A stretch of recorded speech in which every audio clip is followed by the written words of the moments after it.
dadkani waxay u baahan yihiin in markaasi ay deeqaha kala duwan ay soo gaarayaan ama dadka lacagta la baxayo inay lacagta ay kordhiyaan dadkan ay markaasi ay ka saacidaan afurka iyo waxyaabaha markaasi la midka ay soo gaarsiiyaan lacago ay afurka ku iibsadaan maadaama xilli adag lagu jiro ay jiraan magaalada Beledweyne fatahaada biyaha wabiga Shabeelle laga cabsi qabo dadkan waxa haysta duruufo dhaqaale waxayna ka sugayaan dadka mucasiniinta ee ku dhaqan dunida dacaladeeda inay gurmad ballaaran u fidiyaan gacantooda ay insha Allah ta'ala ay fidiyaan jeebka ay gacanta u geliyaan ay ka qayb qaataan dadkan sidii ku heli lahaayeen afur insha Allah ta'ala inay ka baxaan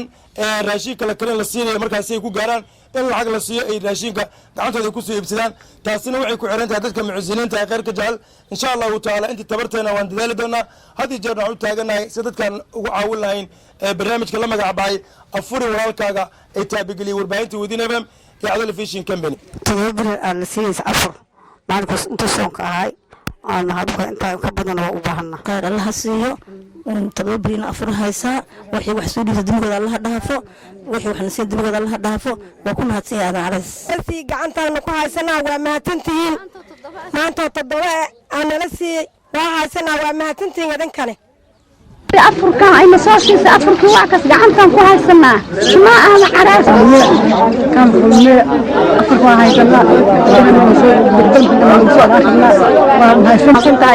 وهاي سنة ونرسي أفرك ونرسي وما حصلتاي أمك كل مية كلامك عرضان كلمة ما تنتهي أفرك جعنتهم كلها السنة ولو سود بيدبينها ولو سود الدنيا عندهن ودفق حوتي أنه خلاف كإيماني ومد إلهي قرقارة وأن كرهنا أنا قرقارنا وش حتى من قربت أفرك جعنتهم كلها